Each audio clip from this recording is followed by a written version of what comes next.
Good evening, everybody. We begin tonight with what is a troubling look for the House Republican Conference: division, acrimony, and leadership unworthy of the name. House Speaker Mike Johnson is a disaster by any measure, making him a natural successor to the likes of Kevin McCarthy. Under him, Democrats run the show, making far left Minority Leader Hakeem Jeffries one of the most powerful men in Congress. Last night, the House crushed an effort to remove Johnson. The House voted 359 to 43 to table, that is, to kill the motion to vacate Johnson as the Speaker. Democrats overwhelmingly locked arms with most House Republicans to protect him. Just 11 House Republicans voted against protecting Johnson. It brings an end to Marjorie Taylor Greene's effort to remove him. Watch this. Johnson regularly chooses to ally himself with Democrats. Now, therefore, be it resolved that the office of the Speaker of the House of Representatives. Gentlewoman will suspend. The House will be in order.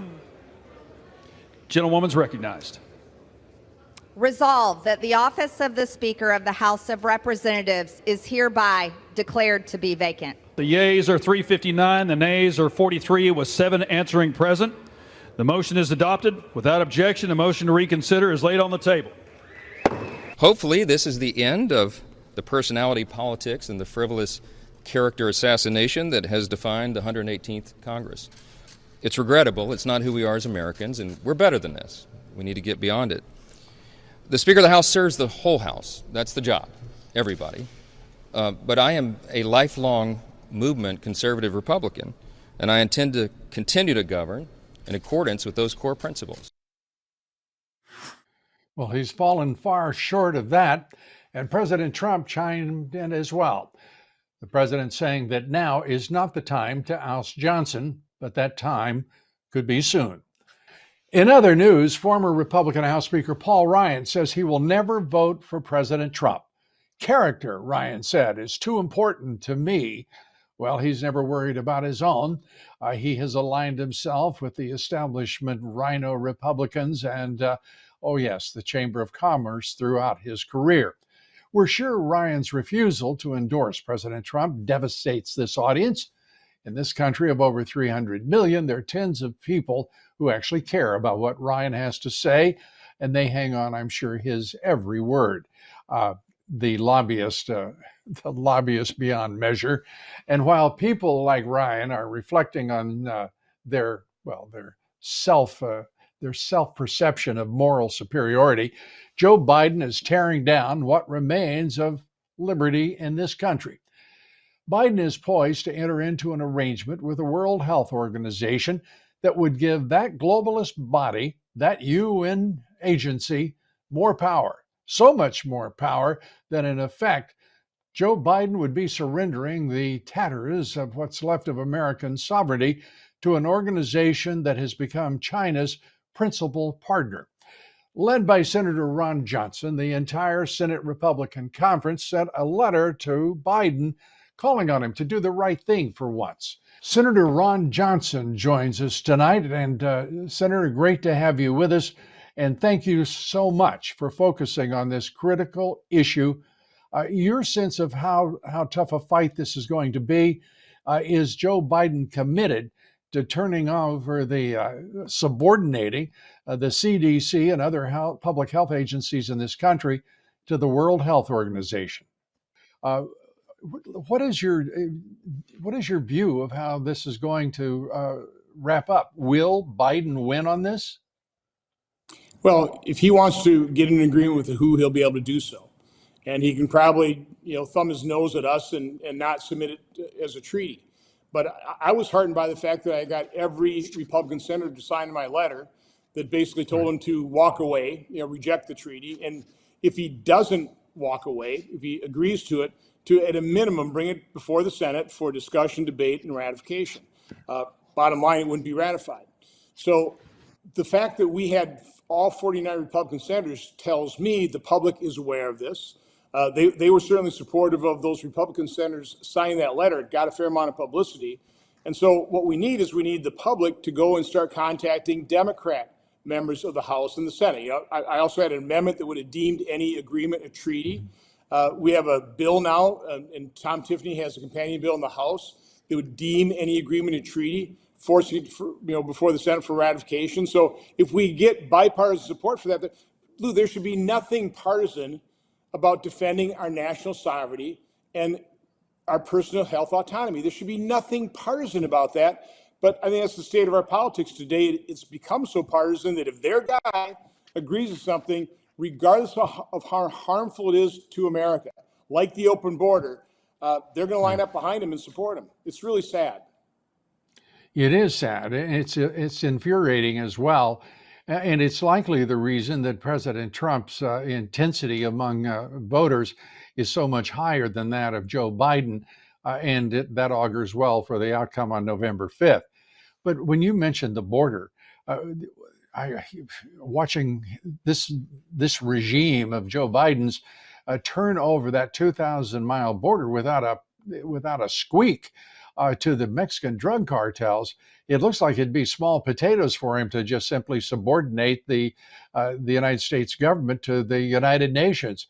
And it looks like he's trying his darndest to get this country into a global governmental organization. What do you think his purpose is? Well, I don't know why anybody would want to destroy this country, but that's what he's doing. But the reason he's able to do it is he's got the mainstream media in his back pocket. And let's face it, this all started happening in the 60s. You and I watched. We saw the radical left take over our university systems. And so they have total control. But the colleges that are really important are colleges of journalism. So we don't graduate as many journalists today. We graduate advocates for the left. Colleges of education, not so many teachers anymore. It's more indoctrinators of our children, starting through K through 12. And it's all coming to fruition. That's what all this anti-Semitism on campuses is all about. This didn't just happen. This has been brewing, the radical left infiltrating every institution of this country, including the media. And so the Bidens can do these things. They can open up our border. They can agree with to give away our national sovereignty, and the media will back them up, just like their partisan colleagues in the Congress would do them. Will back them up. So it's not a level playing field. It's an unfair fight. That's the danger to our democracy, is a completely biased media. A biased media, and by the way, Wall Street, corporate America, DEI, Marxist programs. People thought they would never see the corporate America lined up with Marxist Dems, but that's precisely what's happening. Most of their money in political contributions is going to the Democrat Party, to the Marxist Dems, and the Republicans are struggling right now to come to at least a stance that gives them the opportunity to defeat them. President Trump, obviously the leader of the party, but I have to say, Senator, without you leading the Senate right now on these important issues, it would be a very quiet place, the U.S. Senate. But first of all, going back to corporate America, where do you think all those corporate managers got educated? That they came up through those indoctrination mills. And again, it's the left is very patient. They are relentless, okay? And so they've been indoctrinating children for decades. And so they do it stealthily. They do it through deceit. They co-opt our language. And we end up with what we have today: ESG, DEI, identity politics, critical race theory, transgenderism, where we are mutilating children on the altar of transgenderism. We're allowing biological males to compete against our daughters and then expect to take showers in the girls' locker room, demand that they do so. And then the girls, if they don't agree to it, they're the ones that are punished. I mean, all of this is crazy, but because the media are advocates for all this, it's being normalized. Right. And so there isn't the outrage that there should be throughout the land. But hopefully people's eyes are being opened by this, and they're starting to realize the peril America is in. We are on a dangerous path. And I always point out that Venezuelans voted themselves into poverty. An oil-rich nation, South America, one vote for Hugo Chavez destroyed the country. And we could do the same thing here in America. We're doing the same thing here in America. We absolutely are. And by the way, the murder rate now in Venezuela is the lowest it's ever been. And right now, the crime rate by Venezuelans who have crossed into the border at the invitation of President Biden, their crime rate is amongst the very highest in this country. Ours is rising, while Venezuela is dropping. I would just like to turn to the one issue, and that is, what do you think it's going to take to reverse the weaponization of the entire federal government against the American people? And what are we to make of parents who would allow their daughters to race against a male transgender? The country right now is upside down, and we haven't had hearings on Capitol Hill about transgenderism and what is going on in the American Medical Association that permits them to mutilate children and adults as well. Your thoughts as we wrap up? Well, it requires an awakening society-wide. That happens when you have leaders who are willing to speak out on these issues, even when they're vilified for doing so. So one of the things I'm trying to do with the Republican conference, for example, now that Mitch McConnell has announced he's not going to be running for leaders, is I'm asking the Republican conference of the Senate, we need a mission statement.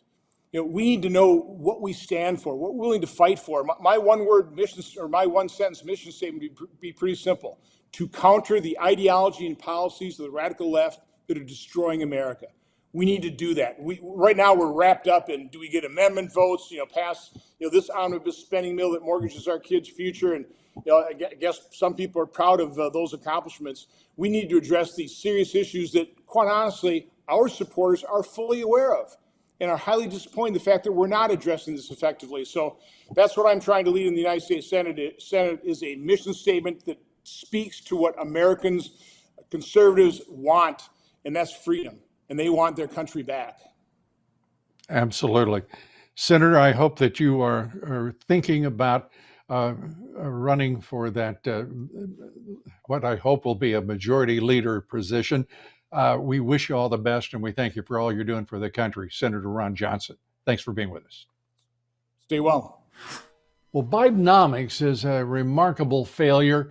Inflation is rampant throughout the country. And of course, the most important goods like clothing, food, are just hyperinflated. Grocery prices, for example, have risen 30%. But Joe can't admit defeat. He doubled down on his delusion during an interview with CNN. Here he is. What about, but there's real pain. Grocery prices are up 30%, more than 30%. Since the beginning of the pandemic, and people are spending more on food and groceries than they have at any time really in the past 30 years.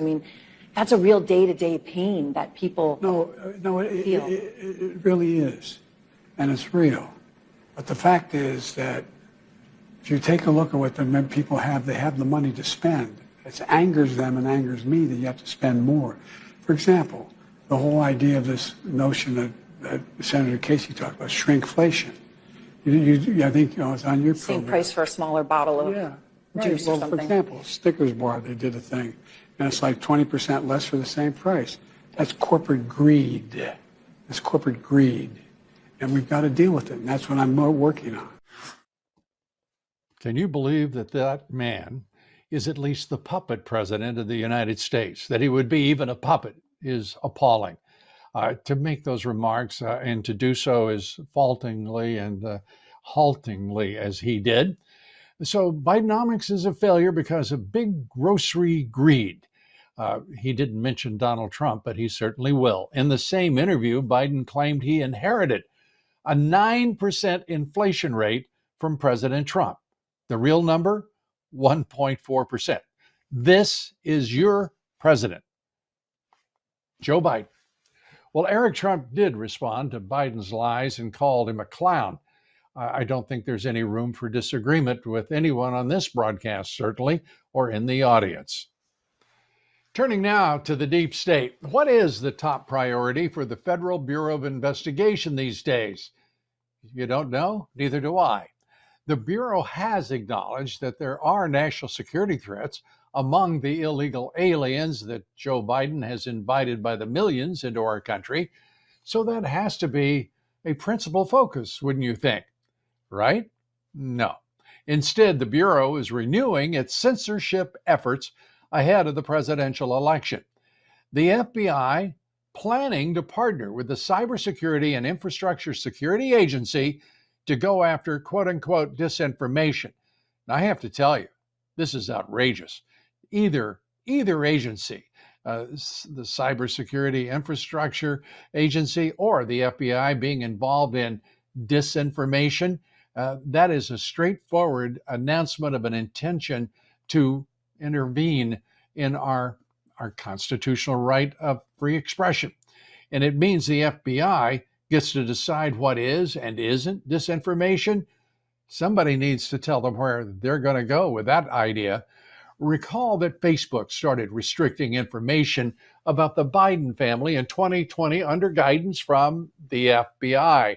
How did that work out? Lies, censorship, and worse. They changed history. Moreover, until very recently, the idea that COVID-19 leaked from a lab was considered disinformation. Believe me, I know.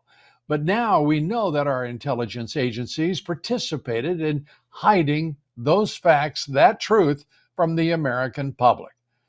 Let's allow these people to make themselves the arbiters of truth once more. You think that's a good idea? Absolutely outrageous. So what could go wrong? Well, to tell us, joining us now is someone with an exceptional understanding of how these agencies lie, how they manipulate the public at home and abroad. Mike Benz is the executive director of the Foundation for Freedom Online, and we're delighted to have him, as always, with us tonight. Great to see you. And Mike, let's start with this issue of the FBI lining up with the Cybersecurity and Infrastructure Agency that is a notorious intruder in our Bill of Rights. What they've done over the course of the last 3 elections is outrageous. Give us your sense of the FBI joining up and helping decide for the American people what is really true. Yeah, this is a really extraordinary scandal that really originated in the run-up to the 2020 election, where for the first time ever, the United States of America had a permanent domestic censorship office parked at CISA, as you mentioned, the Cybersecurity and Infrastructure Security Agency at DHS, which used a really devious set of tricks to gain long-arm jurisdiction over opinions on the internet. And what they did is they said there's this thing called critical infrastructure, which ranges from elections to public health to basically any sensitive policy issue. And if you make a post online that undermines public faith and confidence in that critical infrastructure, then you are in effect committing a cyber security attack on U.S. critical infrastructure, necessitating a DHS intervention by way of censorship. And so this really dirty trick of calling a cyber censorship cyber security is how DHS got involved in this business. And DHS teamed up with the FBI in the run-up to the 2020 election. They also created a series of cutouts in the private sector and the academic worlds to serve as the attack dogs for DHS content that for social media content DHS wanted taken down. And this was an extraordinary scandal that burst open in about 2022. My organization, FFO, was kind of the tip of the spear in reporting all of that. And there have been probably 4 or 5 congressional hearings, as well as 3 or 4 lawsuits about this. One of them is currently awaiting a decision at the preliminary level at the Supreme Court. But because the Supreme Court stayed the injunction, see, DHS and the FBI were actually enjoined from being able to do what they've just done by the trial court and the appellate court because of a decision by those courts that this was in violation, an interim decision that this was a violation of the First Amendment. But the Supreme Court waived that, which is a standard procedure for them as they deliberate after the oral arguments and all of the briefs that have been filed. So the FBI and DHS are taking advantage of this lull period awaiting a SCOTUS decision to resume the same dirty work that they were doing in the 2020 election, which I should add culminated by their own arithmetic in 22 million tweets just on Twitter alone being categorized as terms of service violations under a new terms of service policy that only was installed because of DHS pressure. And they bragged on tape that this delegitimization of election processes policies wouldn't have been in place without DHS pressure. It worries me that that the Supreme Court nullified the stay until making a decision, but isn't making a decision with the urgency one would hope they would have when it's a issue of fundamental American citizen rights like the First Amendment. I'm unimpressed by the reasoning of the court.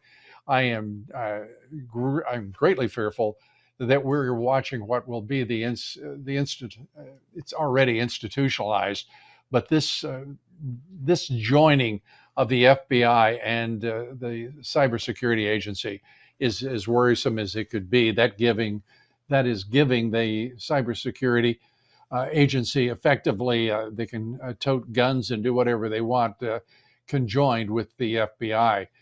Does that worry you a lot as well? Oh, if the Supreme Court does not issue a slam dunk ruling on this, which is the most important free speech case, I think, in our nation's history, then we will not have a First Amendment in this country. This is a total end run of the First Amendment. This is the government doing top-down control and coordination of private sector speech policies online. And online speech far dwarfs the scale of analog or print media. So, 90% of speech in this country now happens online, whether that's through Twitter or Facebook or YouTube or TikTok or Twitch or Discord or Reddit. That far outpaces, because even the traditional news media outlets have most of their presence online at this point. Many of them have even discontinued, analog distribution. And so this is where almost all of American speech is. And if the government is allowed to coordinate, control, coerce the private sector policies, I mean, imagine if another country did this. Imagine if the Russian Federation was able to just tell its own news media companies what to publish, what not to publish. We would say all of Russian media is a cutout of the Russian state. If we don't get a slam dunk from the Supreme Court here, we won't have civilian media in this country anymore. It will all be state controlled. We won't have a country anymore. And it's that straightforward. And as I say, to see the Supreme Court dawdle over this issue is deeply, deeply troubling. It should be, as you said, a slam dunk. Very quickly, we're running out of time. But this is now a global effort on the part of the Biden regime and the Marxist Dems. We're seeing this aped across the globe. You're thinking about the extent of that globalized effort and how worrisome it is to you. Yes, this is an issue that is equally on par with what's happening domestically, because there's a tactic that the U.S. State Department has been using since 2017 that I call the boomerang tactic, where there is technically a First Amendment in this country still, and the U.S. State Department and the CIA are forbidden from acting on U.S. soil against U.S. citizens. But they want to take out their political opposition on U.S. soil because it's those political opponents who give them the purview to do what they do abroad. So they can't knife them directly, so to speak, here on the homeland. So what they do is instead of a knife, they use a boomerang. They go out to foreign governments to get foreign governments to pass censorship laws that will then force the U.S. tech companies, the U.S. social media companies, to change their terms of service to censor what the State Department wants censored.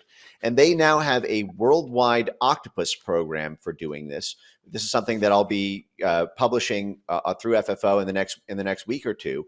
But this is a joint program of USAID and the National Endowment for Democracy, which both report up to the State Department and are both intermediated by the Central Intelligence Agency, with a joint program that literally gives guidebooks and does training workshops and pitches to foreign governments with how they can set up a CISA-style domestic censorship cell within their own country in order to crack down on people like Elon Musk, who are allowing more Mike? when free speech is disadvantaging the State Department. Mike, thanks so much for being with us. It's deeply alarming. We'll be looking for your entry in a week or so. We thank you for being here. Mike Benz, we recommend you go to his website to stay up and current with all that is happening. And there is so much that, believe me, it's a full-time job for every citizen, but it's one we have to take on. The Foundation for Freedom Online, Mike Benz, thanks so much for being with us. And again, as always, thanks for all you're doing for the country. Thanks, Lou. Turning now to stories making headlines, Hamas terrorists have fired rockets at a pier being constructed by the U.S. military off the coast of Gaza. Remember that it's a $150 million pier that the United States is making to deliver aid to who? To the Palestinians. So now the Hamas is firing on that effort. There's just no making any sense of the Biden regime. They're ignorant, they're stupid, and they are creating a nightmare in the Middle East. There were no reports of casualties, but that is a developing story on those rockets being fired at that effort to put up that pier. Here at home, Hamas sympathizers, everybody understands what that is about. They've caused a lot of damage. They vandalized a statue of our first president at George Washington University. They threatened to behead the president and the board of trustees. And for 2 weeks, that statue has been covered in Palestinian stickers and flags. These pro-Hamas thugs also defaced it with graffiti. And if George Washington were around today, well, he wouldn't be anywhere near a camera because this is too appalling to watch what our founding fathers created and what we are doing to this great country. Republican lawmaker Andy Ogles has proposed that we solve a few of these issues. Ogles introduced a bill yesterday to send those pro-Hamas agitators to Gaza for at least 6 months. It's a great idea. If these people love Gaza and Hamas so much, then please go live there. Meanwhile, at least go over for a month or two and demonstrate. I'm sure you'll be well received. You're pro-Hamas, right? And meanwhile, Marxist Judge Arthur Engoron is under investigation now because he received unsolicited advice, so it is claimed, from a high-profile New York attorney, urging him to fine the dickens out of former President Trump, to fine him $454 million. The attorney, Adam Lightman Bailey, said he spoke to Engoron 3 weeks before the ruling, and somehow he was bragging that he encouraged Engoron to get it right. And in Florida, President Trump's son, Barron Trump, is throwing his hat into the political ring in a fashion. The 18-year-old has been selected as a Florida delegate to the Republican National Convention. Barron now joins his brothers and sisters in that capacity. Well, as you know, Mike Lindell has a passion to help you get the best sleep of your life. After he invented the world's best pillow, he created the famous Giza Dream Sheets. They're the best sheets you will ever sleep on. My wife and I have slept on them for years, and they are the best that we have ever had. The best night's sleep and got just a little better. For a limited time, you'll get a queen size set for only $59.98. King size, just $10 more. Imagine that. Those are the lowest prices for the best sheets ever, the lowest prices in history. And Mike and MyPillow employees continue to be canceled by those big box stores and attacked by the media. And they appreciate all of your great support during these tough times. And they want to say thank you by giving you free shipping on your entire order today. To get the best specials ever, go to mypillow.com or call 800-977-9152. And please use promo code Dobbs. You get the famous Giza Dream Sheets, queen size, $59.98, king size, just $10 more. So call 800-977-9152 or go to mypillow.com, promo code Dobbs to get free shipping on your entire order today. And please join us for my podcast, The Great America Show, every day. Uniparty Speaker Mike Johnson finally addressing a major vulnerability in U.S. elections. On Tuesday, Johnson staged a press conference to pitch the SAVE Act, a bill to ensure that illegal aliens don't vote in our elections and, well, help out Joe Biden. He joined with Stephen Miller, Hogan Gidley, and Chip Roy to warn America about the threat illegal aliens now pose to our elections. 2 months ago, every Senate Democrat voted to count illegal aliens in the census to help them shore up more seats in Congress and more votes in the Electoral College. And this week, House Democrats will also have an opportunity to go on record on the same issue. In recent days, we've seen a growing number of folks on student visas show their willingness to break the law and utterly disrupt our way of life and threaten law-abiding students who are actually American citizens. If they're willing to take over buildings and physically terrorize their fellow students, why would they not be willing to lie on a voter registration form? Well, a little late to the party, but there he is. He sounds right. Let's see what he actually does. The Democrat Party is fighting tooth and nail to keep representing illegal aliens, which is an unconstitutional betrayal of the American people. But don't worry, it's been going on since the day that Joe Biden found himself in the Oval Office. And Tuesday, the radical Dems voted unanimously, as you heard, to keep a citizenship question off the U.S. Census. Democrats would stand to lose between 3 and 10 seats if that question were included. And states losing seats would include California, Arizona, and the state of Texas. That helps explain, perhaps, many of the 11 Republican no votes against Johnson. There were 5 from Texas, 1 from California, 1 from Florida, and the Uniparty is very active, folks, as you know. Joining us now to talk about this, Congressman Eric Burleson of Missouri. He was one of those brave 11 Republicans who opposed tabling the motion to vacate Speaker Johnson to demand integrity in the House, something that they have been short of for some time in the Speaker's office. Whether you go to Mike Johnson, to Kevin McCarthy, to Paul Ryan, to John Boehner, it has been a woeful place in the House of Representatives. So I want to just say to you, Congressman, again, thanks for what you've done and the principles for which you stood. I'm just astonished at the number of Republicans who decided to vote with Democrats. Your thoughts?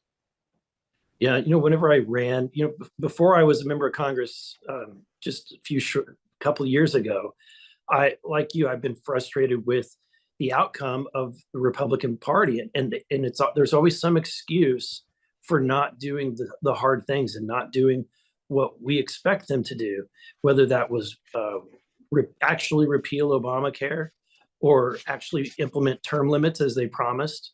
And I didn't. And for me, this moment, I had a gut check moment, and I realized if I vote to table this motion, I'm no better. And I'm part of the uniparty swamp, just like everybody else. And frankly, I just want to sleep at night. I want to be able to rest easy. And last night, I did rest easy. It was a really difficult vote because, as you know, there's probably will be retaliation.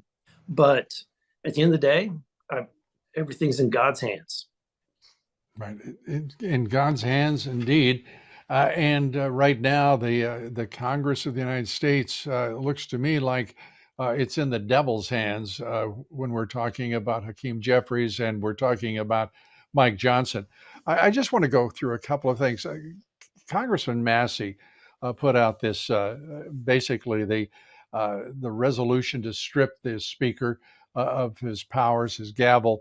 But he put out Marjorie Taylor Greene's list of grievances, and one of them, amongst the very first, talking about Speaker Johnson allowing the conference only one day rather than 72 hours as promised to review a 1,000-page plus bill to which amendments could be offered rather than total transparency. I mean, it just go down the list of this. It's an outrage. He has betrayed everything that he stood for, whether it be a strong constitutionalist, whether it be on surveillance. He simply threw away warrants. I mean, what he has done as a man is appalling. What he's done as a Speaker of the House with responsibilities to so many in his conference and that Congress. I mean, it's just, how do you explain it? What do you think is going on in the man's mind and heart? I don't know, and I hope that somewhere deep down in there is still Mike Johnson. It's concerning to me to see someone do so many 180s, and not just on simple issues. We're talking about core principles that he's done a 180. And for me, the telling point was early on this year when they were bringing up the appropriation bills, and we had given up the fight on prohibiting money to be spent on abortion related to travel, if you remember that. And yes. Mike Johnson struck a deal. That language was not included. In fact, I think there was language that was included that actually was earmarking that. And when Mike Johnson was explaining it to the rest of the group, he said that this only happens 14 times a year. So it shouldn't be a problem. Well, that's quite a philosophy that he has there. A man of supposedly a man of principle, but I guess he's looking for an average. Is that what you would infer from that? I mean, it's outrageous. So, where does the conference go? People watching and listening to you right now have to appreciate how much pressure was exerted against you and the others in that group of 11. How much retribution and you're likely to face because of the extraordinary threats. What do you expect to happen? And do you think anybody will come to your to aid to get shoulder to shoulder against that retribution? Yeah, I think that's in the hands of Speaker Johnson. If he wishes to go down the path of being vindictive and vengeful and trying to create further division, that's in his hands. I'm not trying to create division. I'm not instigating conflict. I'm just responding the way that I feel is right whenever given an opportunity. And I hope that Johnson recognize that leadership means finding ways to listen to people that disagree with you, finding ways to gain the confidence and gain momentum and a consensus amongst your colleagues. And it takes work, but that's the path forward if we're going to be led by some true leadership. So at this point, any second thoughts about taking the stand that you did? And how do your constituents feel about what has been their feedback to you and your offices? Honestly, it's been crickets. We've gotten, I don't believe anybody has called to say that they are disappointed in that vote. I've had probably a handful of people call to say that they were pleased with that vote. But right. By and large, really surprisingly, very few people are calling about it. Yeah, it's interesting. Because I suppose the fact that people aren't calling is also a sign of why we are in the situation that we're in as a nation. People are being apathetic. They're not yet awake to the election. And that's understandable. That's just part of life in America. But we're now less than 6 months out from that election. And all of this counts toward changing the leadership in Washington, D.C. And it seems every passing day, we have another reason to want to change that leadership as quickly as possible. Congressman, I just want to say again to you how proud I am of you and how thankful I'm sure that most Americans are to you for your principled stand and for setting an example. God bless you. And Eric Burleson, thanks so much for being with us. Come back soon. Great America. Really appreciate it. Thank you. It's an honor. Thank you. And turning now to illegal aliens invading America's cities, now they're issuing demands. It's only a matter of time. Now they're in charge, particularly in Denver. The foreign invaders, at the invitation of Joe Biden, have sent a list of 13 demands to Democrat Mayor Mike Johnson. I should say Marxist Democrat Mayor Mike Johnson. Among the demands by these illegal aliens, they want to, quote, cook their own food with fresh, culturally appropriate ingredients, end quote. Now, isn't that something? I mean, the arrogance is insane. Housing support like that given to American citizens.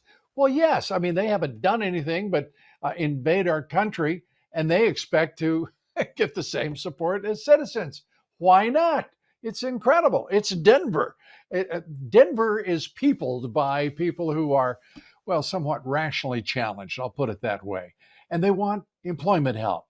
And a meeting with the mayor, of course. And by the way, I support that. They should meet with that mayor. I think every illegal alien in Denver should meet with the mayor one-on-one and make it clear what those demands are, and make it clear to that mayor what happens when you get the vote, say in September or October, and a clear and just process for removal before they're deported, I believe, a clear and just process. That would be to send, in my opinion, these absolutely ungrateful, illegal aliens back to their countries of origin, and as soon as possible. Former President Donald Trump, who is an infinitely more serious and capable leader than Denver Mayor Mike Johnson, is talking about sending kill teams now to Mexico to take out the Mexican drug cartels. I hope that doesn't upset anybody in Denver, because that's exactly what has to happen.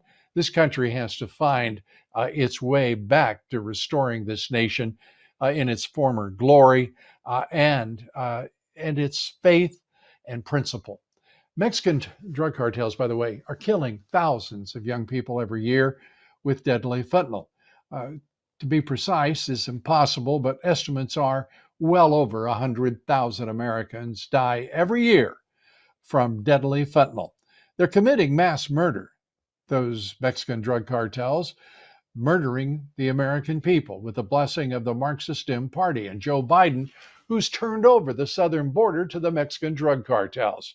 He must be getting at least 10% on that deal. And he has been abetting and inciting an illegal alien invasion with his open border policies. And one person who paid the ultimate price for the Biden administration's unconscionable and lawless betrayal of the American people is Laken Riley. The Venezuelan illegal alien Jose Antonio Ibarra was indicted Tuesday for felony murder, kidnapping, aggravated assault with intent to rape, evidence tampering, and being a peeping Tom among just the 10 counts that were listed in the indictment against him. Ibarra was apprehended in September 2022 near El Paso, Texas, and New York.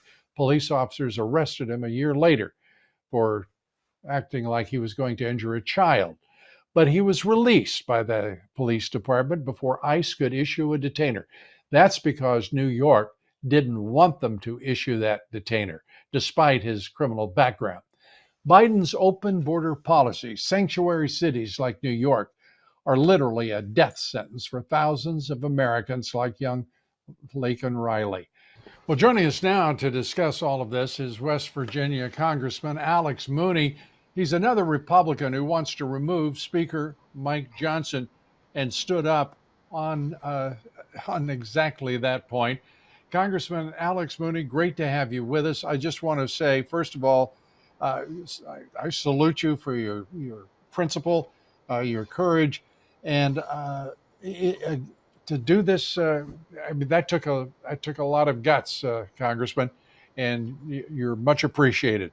Your thoughts now that you reflect on the likely response by the speaker, who is said to be vindictive and seeking revenge. Well, my take is we just deserved a final vote on it, up or down. The Democrats are working with Republicans to table the motion, and I voted against tabling the motion, and I didn't want to delay it. I just figured let's have an up or down vote on it. I'm not sure switching speakers would make much of a difference. We tried that once before, actually, already, and we're still seem to be running the chamber with Democrats, mostly Democrat support. And it's my view that there's a problem with a lot of liberal Republicans who don't want to fight. And so no matter who the speaker is, they're going to be dealing with a group of Republicans who just want to give in all the time to the Democrats, give all the money to Biden, not secure the border.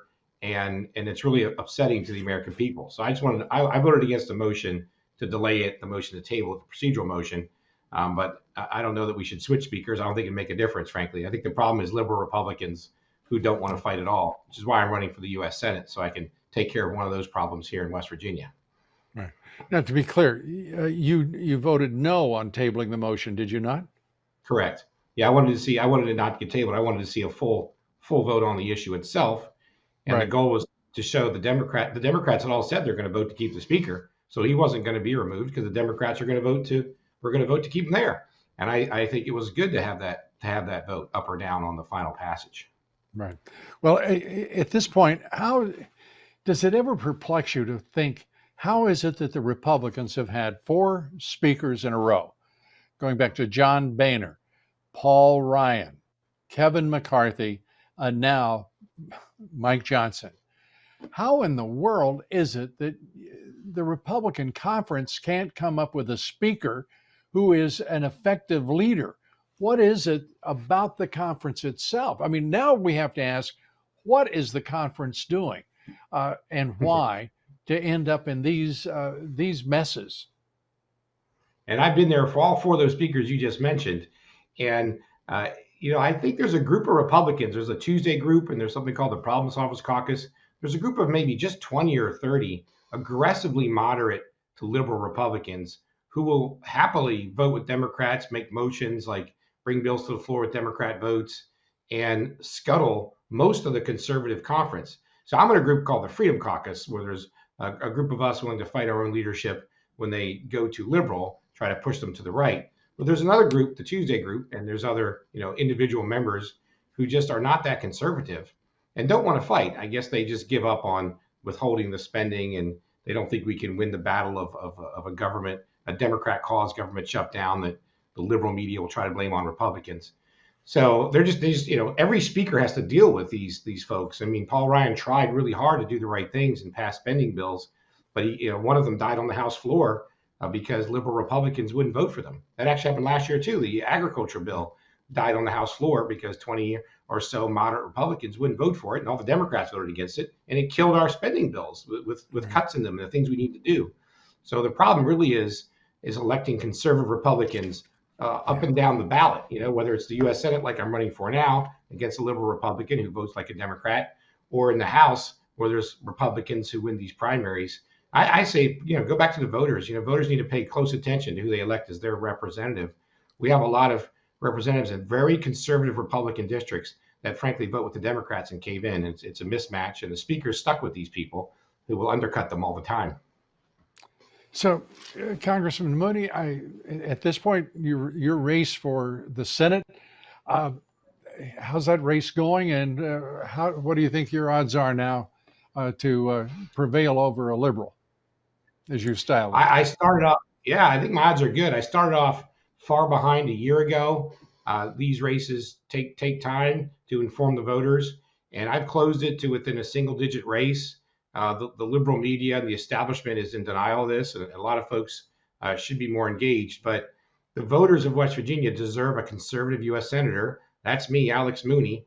It's a head-to-head race. In this case, there's one conservative with a proven record, 10 years in Congress representing West Virginia, voted against all of Biden's spending bills. My opponent has supported special rights for transsexuals. He doesn't want to repeal Obamacare. You talk about a disappointment when we didn't repeal Obamacare years ago. My opponent attacked the Republican Party for our efforts to repeal Obamacare. So, he's for some gun control measures. I'm the most pro-life candidate. It's a very clear choice that I'm giving the voters. They don't always get that, by the way. Sometimes you go to vote and there'll be 2 squishy Republicans running, or just 1 squishy Republican running. In this case, you actually have a conservative to choose. So I'm proud to give them that choice. And, if nothing else, my membership in the Freedom Caucus, I've been endorsed by Senator Ted Cruz and Senator Rand Paul and Senator Mike Lee. That's who's endorsed me. Mitch McConnell recruited my opponent, who was a Democrat, didn't even vote for Donald Trump in 2016. My opponent didn't. So he's a liberal man. And so I'm giving this choice to the voters. I think it's working. I think they're paying attention. They want the real deal, not a fake Republican.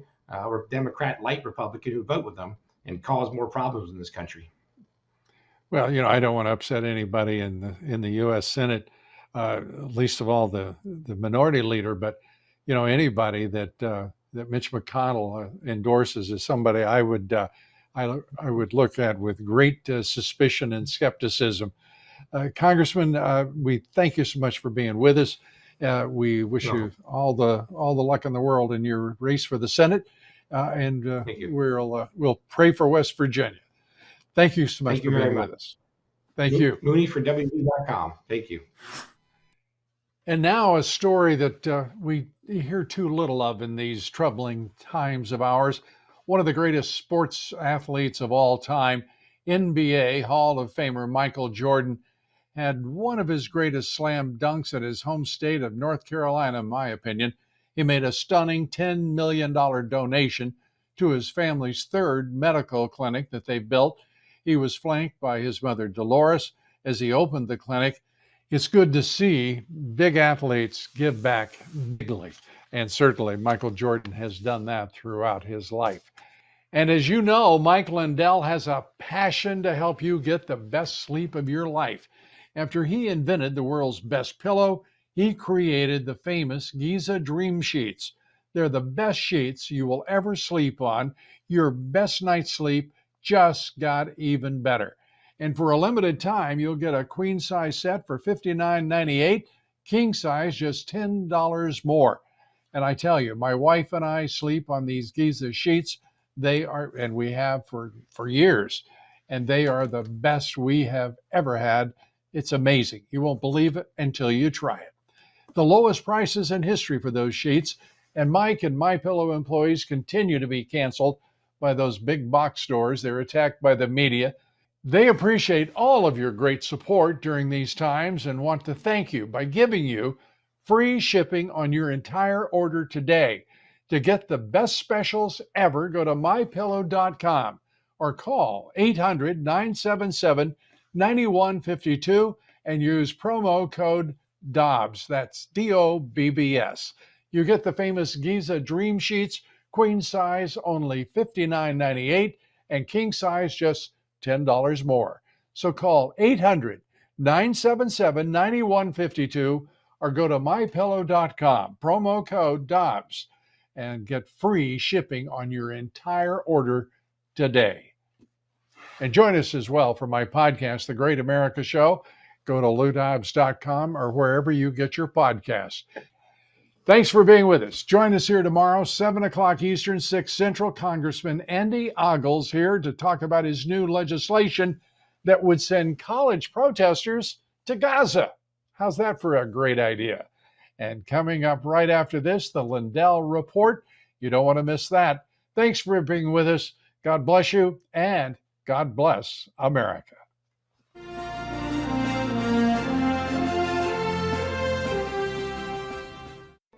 Wow, it's so soft and smooth. It's cool to the touch. How did you do that? Well, we took MyPillow's patented fill and combined it with this new technology that we didn't have back then when I invented MyPillow to bring you the best pillow in history, MyPillow 2.0. My employees and I want to thank you for MyPillow 2.0's huge success. And now we're manufacturing our multi-use MyPillows with the same temperature regulating technology.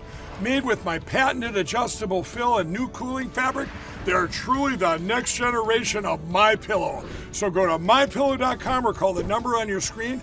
Use your promo code to save over 60% on our MyPillow 2.0 4-pack special. You'll get 2 MyPillows and 2 multi-use MyPillows, regularly $199.92, now only $69.98. King size $10 more, so please order now.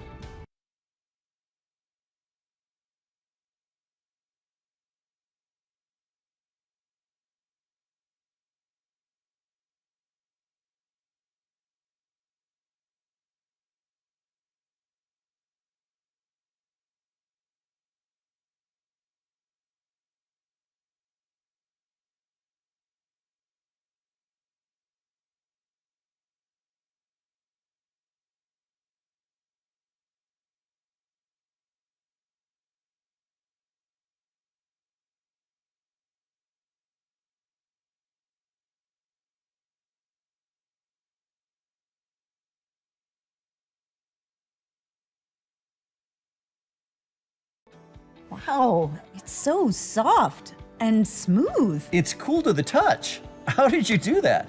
Well, we took MyPillow's patented fill and combined it with this new technology that we didn't have back then when I invented MyPillow to bring you the best pillow in history, MyPillow 2.0.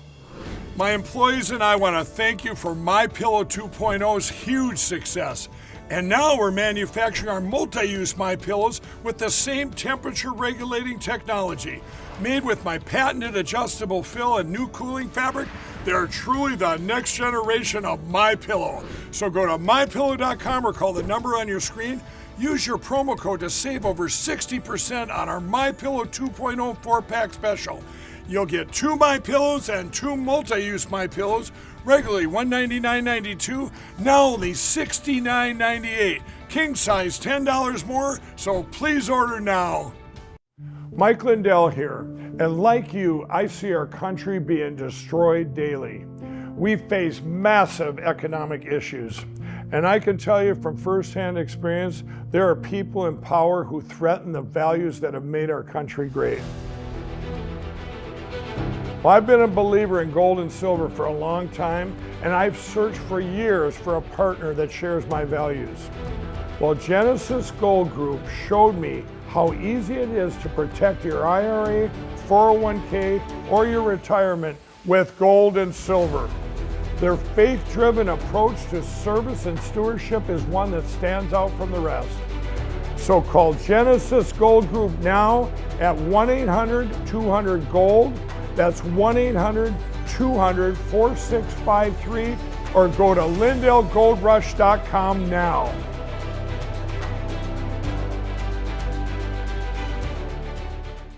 Hello, I'm Mike Lindell, and I'm excited to announce my new product, My Coffee. I get products all the time from entrepreneurs for my new platform, mystore.com. And when I tried My Coffee for the first time, I was blown away. It is the best coffee I've ever had in my life. I spent the last 4 months doing my due diligence, and this family-owned business micromanages every step from the fields to the cup to ensure the best quality coffee you're ever gonna have.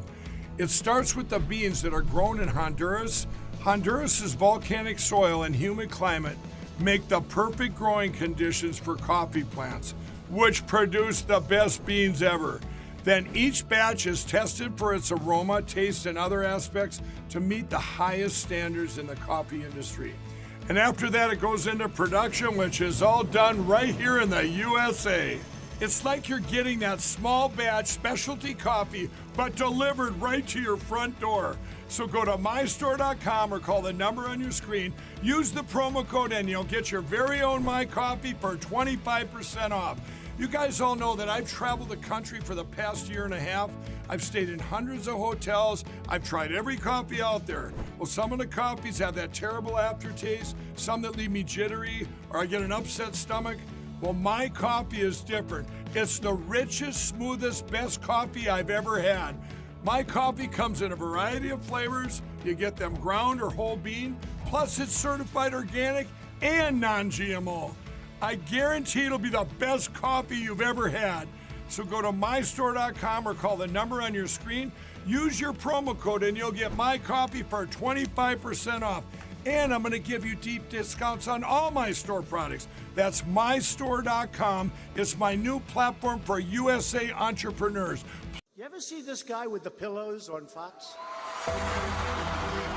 My Pillow guy, Mike Lindell. He is the greatest. The My Pillow guy, Mike Lindell. And he's been with us right from the beginning.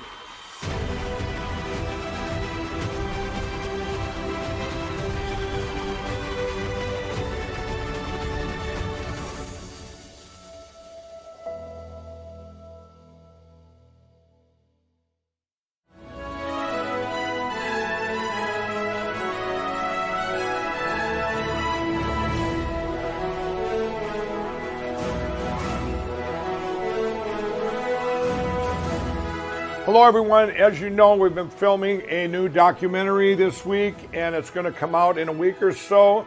But when I was interviewing everyone, Dr. Douglas G. Frank here has more stuff than you could even put into a 10-hour documentary. So what I wanted to do was a separate one here. This is so important to our country. I want to get this one out right away. So we're gonna have an hour interview here with Dr. Frank, and welcome. I mean, what you showed me before, I want everybody to see in this hour. I want to say how we met. It was like a divine appointment here. I actually met a gal that was running for Congress in Pennsylvania. I met her in D.C., a random in January, and she said that she had won, and then all of a sudden we woke up on November 4th and had lost. And she knew that there was something terribly wrong. She basically went door to door. She did her own investigation, and she proved, herself. She goes, yes, it was cheated, but she didn't really know how.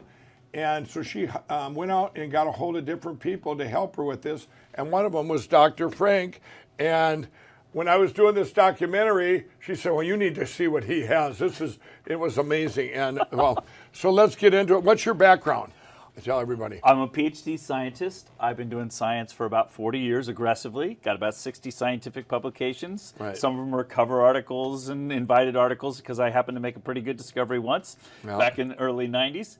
I left academics in 1996, and ever since then I've been teaching at a special school for extraordinarily gifted kids, as well as working on new inventions and analyzing election data lately. Right. So very overqualified, everybody, but it does. Yes. But what you're going to see just speaks for itself. I mean, for him to even dig in and get this and figure out the algorithms, and then to have absolute proof.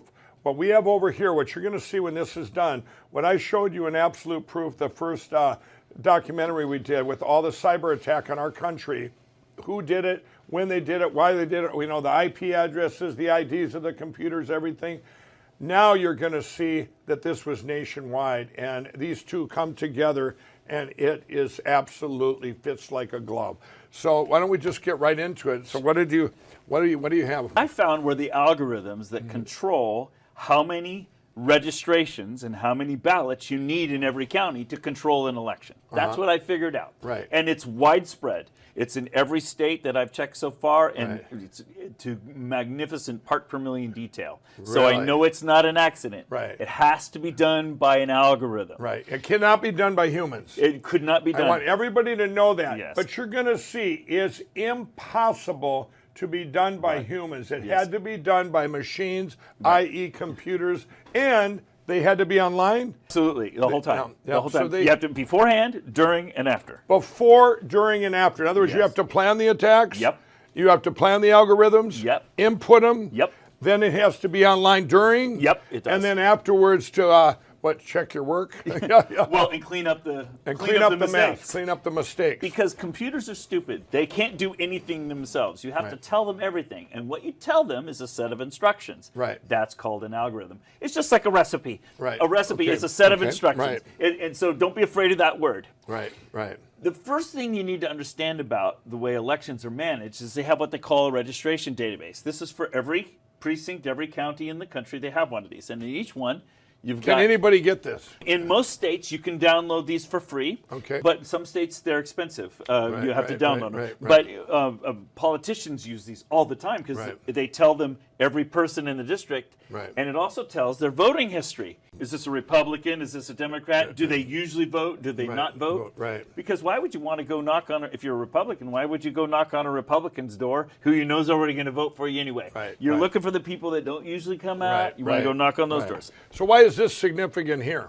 Well, this is significant because this shows you, I mean, if you have access to this, which basically everybody does, you notice that this person here votes a lot and they're a Republican. But this person hardly ever votes, and only every once in a while. This one down here hardly never voted. Yes. But he only voted once here. What's that? This is the November 3rd election here, this last column. So the only time in his life he voted was right there. Exactly, and there are a lot of those, too many of those this time around. Right. But I don't think that's an accident. I don't even think they're real. Right. And so when we were originally starting this work, we actually went out and knocked on doors after to find out if a person like this was real. Yes. Were they real? 30%. We predicted, we went to 1,600 houses knocking on doors. Right. We trained a whole bunch of volunteers. It took about 4 days. Right.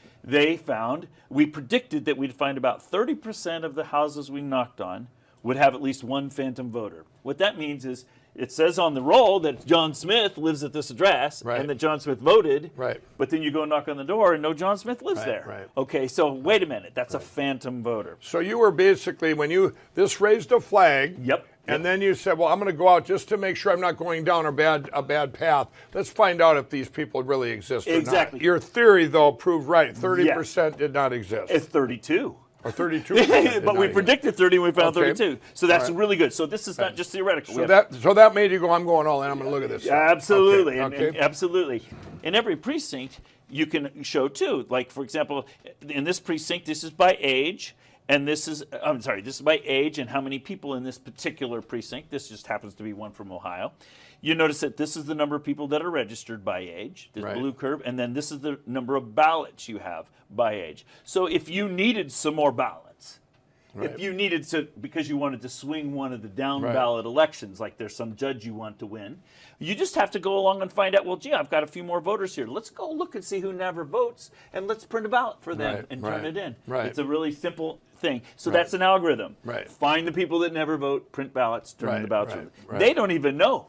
So the only way to know an election whether it's valid or not is to actually confirm every mail-in ballot. You have to go say, did Mr. John Smith, does he really live here? Did he really print that ballot? Right. And so what is all these matching and stuff? You showed me before. We had a chart where they're taking the data. Can you show us what the machines did? The fun thing about this, by the way, too, Mike, that I just love about it is you've done some really excellent forensic work on the one side of the. Talking about Absolute Proof, the documentary we did, where we have the spyware and these American heroes that were whistleblowers and stuff that were there and that worked for the government and stuff. That former and present that were there, and they were taking these footprints, these cyber footprints, the night of the election, actually from November 1st to the 5th. And we have all the IP addresses, the IDs of the computers. We have all this of the attacks. When I heard what you're going to see here, it's just so amazing. I was on the edge of my seat watching that. You had no idea your work was done, and you're going, wow, now you knew who did it, right? Exactly. I can see. But the thing about it is, you're showing the incursions into the machines. Right. But what do they do when they're there? They have to know what to do. Right.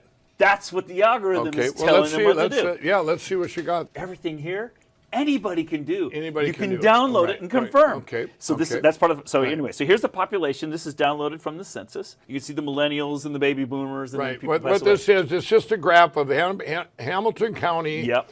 And the age group of each one on the graph. So there's 10,000 or 11,000 people around 60 years of age. Yeah, exactly. All right. This curve, this black curve, is from that voter database that I showed you a minute ago. This is how many people of each age are registered. Okay, now that's impossible, correct? Yes, and the look. Everybody's registered, and then there's a little line here where there's more people registered than there are population. How interesting! Yeah, and a little bit over here too. Right. But still, when I've shown this to political experts, they're all saying, "Doug, no, it can't be that much. There's supposed to be about 80%. Right. No, this is like 95%. 95, right? So that's the first. That raised a flag with you. That's the first red flag. Okay, right. That doesn't make sense. The red curve here. From the same voter database, these are the people who turned in ballots. Right. Okay. And notice I didn't call them real voters because I don't think a lot of them are. Right. Okay. Right. Don't think they aren't. You know they aren't. I know they aren't. Now I. Because if I'm a scientist going into it, I didn't know, but now I know. Right. Let's make that clear. There's no room. This is 100%. Yes. We know machines did this. Exactly. Okay. So what you have here. Yes. And you showed me before this. Notice that the ballots turned in match the exact curves. The odds of that are impossible. Oh, yes. And then look at I want everyone to look at this because this is going to come up. That little jump and that little flip. Yeah. You know, it's the exact same pattern. All of a sudden, everyone, exact percentage gets turned in and votes. I mean, every age group. It's ridiculous. Right. Now with this, was that another flag? Yes. If I just take the black curve and multiply it by 86%, that helps you to see that those little bumps and wiggles are just absolutely reproduced. Right. It's just the odds of that happening in one county are ridiculously small. Right. But guess what? They happen in every county. Every county. And it's the and did you do every county in Ohio? All 88. All 88 counties, Yeah. and they were all the same pattern. And I'll show you that pattern because it's even better than this. I call it the key. So if you think of it, you can think of that 86% number as the key that converts the registrations into the ballots. Right. And so that's flag number 2. Right, Flag right. number 2, that those are similar. Now, the thing is we don't have to just use one number. We could use a different proportion for every age. Right, right. Okay? Did they do that? In other words, if you use a different proportion for every age, Right. then you just have a little more sophisticated key. When I show you that key, you're going to be surprised. Okay. Because that's also some breadcrumbs as to the algorithm. If I use those proportions, then this is the ballots on top of the registrations. But you set those proportions yourself Yes. just to see if there was duplicated across the state. Yes, and that's why it doesn't quite agree here. Because actually, I'm using one set of proportions for the entire state. Right. I'm never changing You're them. not changing it. No, and it's, think of it, it's 18 to 100, so that's 82 proportions.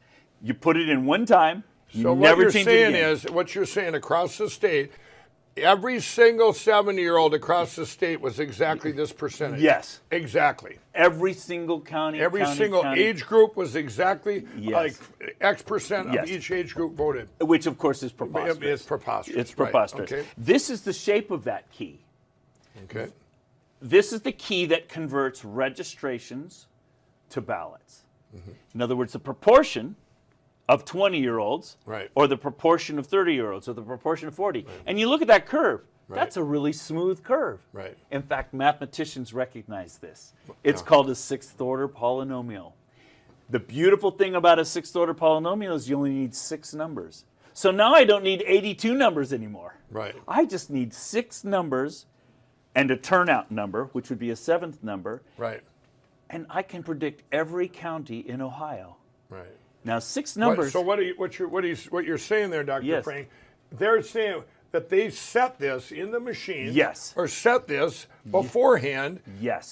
They set to see who was going to win, and Yep. they set this algorithm. Yes. Okay. These are the algorithms we've been telling you about. So, for example, this is Stark County. It's the Yeah, I northern. want to show a few counties because what you got here, you guys remember that little flip. Every county, these are the ballots of people that voted. Right, the red curve. There's yep. the registered. Yep. And there's the Population. population. Yes. It doesn't follow that. It's impossible to have this same glitch Every time. in every single county. And so far, it's been every single county you've done in the United States. So far. The same thing, the Yes. same machines, the same attacks, the Yep. same people, Yes. the same corruption that went on, the same crime against humanity Yes. was all across all the states. There's an interesting thing. I'm going to go back to this key for a second because this key works for every county in Ohio. Right. Right. If you step across the border into Pennsylvania, this key doesn't work anymore. Really? You change it just a little bit. Now that new key works in every county in Pennsylvania. Okay. So in other words, it proves that the algorithm works at the county level and at the state level. And maybe even at the federal level. Well, the federal level is how you decide the outcome of the election. Right, So you just so you choose the key you want for each So you state. could even do this for down tickets. Oh, absolutely, Yeah, yeah. absolutely. And does everybody hear that? You can actually, all the down tickets were Yes. affected too. Yes. No. So Here's Ohio. So the population, registrations, and the red curve is the ballots. That shaded curve underneath, right. that's what I'm predicting based upon the key. Oh, wow. So you already said here, without looking, you're going, here's what it's going to be. Yeah. And it matched. And you know how I did that? I ran 14 counties, Yeah. took the average key, and then never changed it again. And it works in all 88. All 88 counties. And you know, and by the way, there's this R number. R is a correlation coefficient, it's called. If R equals 1, it's a perfect correlation. Right. If it's -1, it's a perfect opposite correlation. Right. If R is 0, that means it's not correlated at all. Right. So for me to get 1.000, and I'm a physicist, that ain't natural, buddy. Right. So it couldn't be done by humans. No, this It's is not by natural. 100% impossible. No. Had to be machines. Yes. And they had to be online. Be constantly online. Constantly online, everybody. Beforehand, getting the registrations in place. Right. So that you can use the phantom ballots. Right. Because if you think about it, you can have all the machines in the world changing ballots all you want. The problem is that afterwards, if they count the ballots, it's got to match. It's got to match. So you have to figure out. So were you surprised? Were you surprised? I want everyone to understand this. So you're seeing this where you're thinking, how did they do this? Did they have to have some supercomputer? Did that go through your mind? Oh, are you kidding? Yes, okay. absolutely. So now, I want everyone to know this. When you watched Absolute Proof, okay, and you had worked on this for months. And you've seen this, okay? Yes. And you've seen that last fourth of Absolute Proof.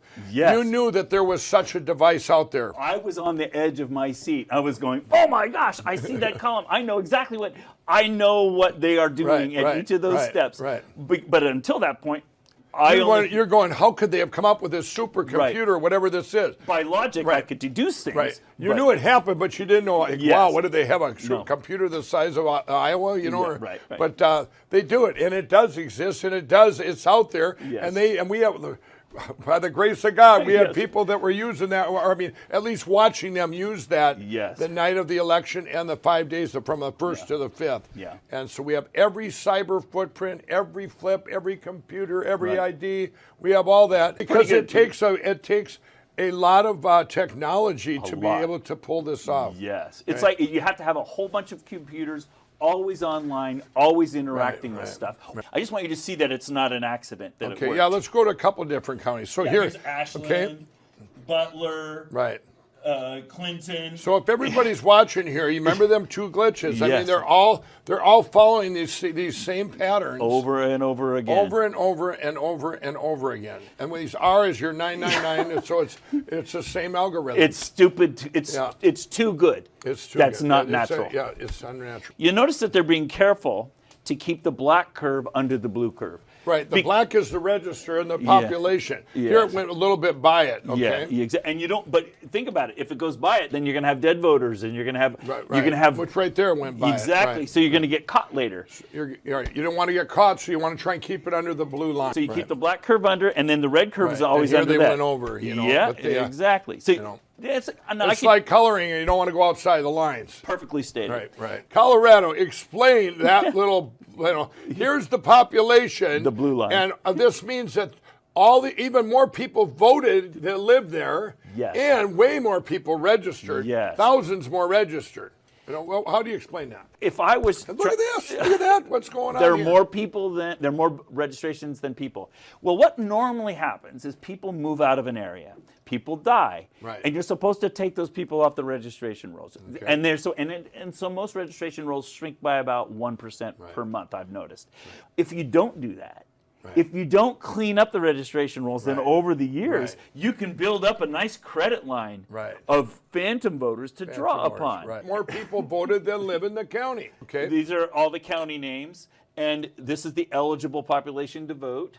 And this is not me making this up. What year is this? This is 2020. 2020. Yeah, okay. and this is what percent of the population is registered. Really? 150%. Yes. Okay, now I mean, this is all, you know. You notice that there are 64 counties in Colorado, and you notice the first 20 some of them. Okay. There's more people registered than. I want to know. Okay, so after looking at all this data and looking at this research that you did, they could, if they based it on the 2020 population. You wouldn't have had this, but they had to base it on something else, right? The shape, I think they have. I think they based the shape, but they shifted the shape. Right. Because I think they started from the 2010 census. The 2010 census. And that's how that we one is discovered this. That one you're not 100% sure, but it matches that. Well, I'm gonna stake my reputation on it because of these two interesting little bumps over here. So tell us about the bumps. So this was the first district I ever looked at, District 4. It's mostly Montgomery County in Pennsylvania, and everybody knows it's corrupt, and I was asked to look at those data. So this is the population. Now, you notice that there's a corrupt county in our country? What?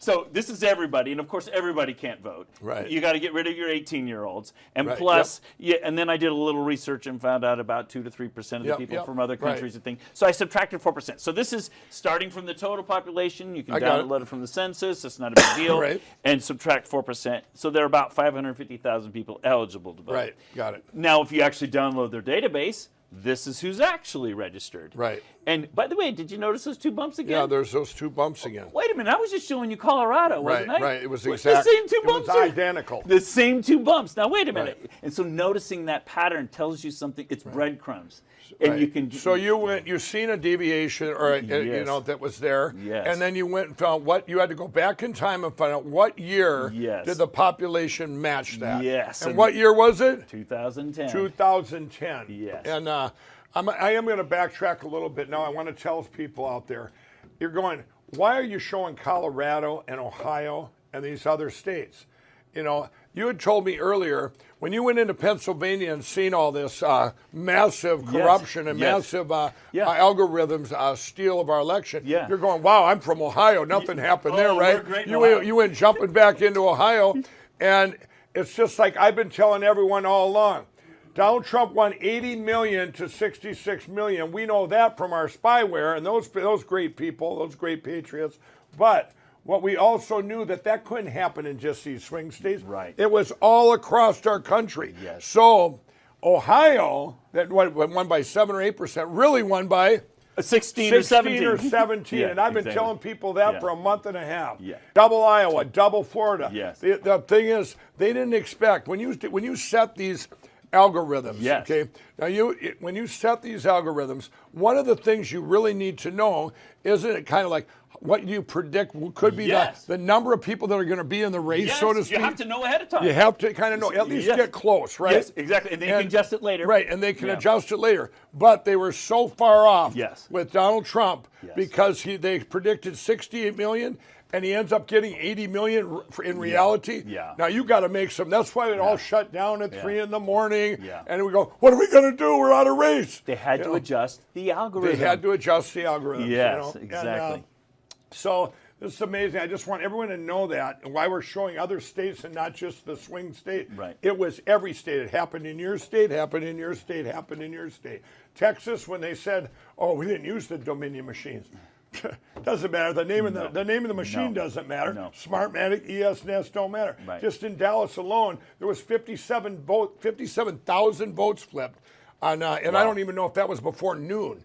You know, but you see how you can get misjudged by 12 million votes. You know, we ended up with 75 million. So you basically 5 million votes disappeared somewhere, and then you give the other guy 12 million. Yes. I mean, and it can only be done by machines. Only by machine, because too much is happening too fast. Right, and you need to know where you stand. You got to know where you stand. And there has to be some supercomputer that's doing that. Can you imagine if this black speak was way up here? You'd say, oh, no, something's wrong. Something's wrong. And so it has to be tracking So it it all has the to time. adjust it. Yes. But these things here, can you show, let's go back to these things here where you see this. Do you have another county? I do. And other counties where you can show that?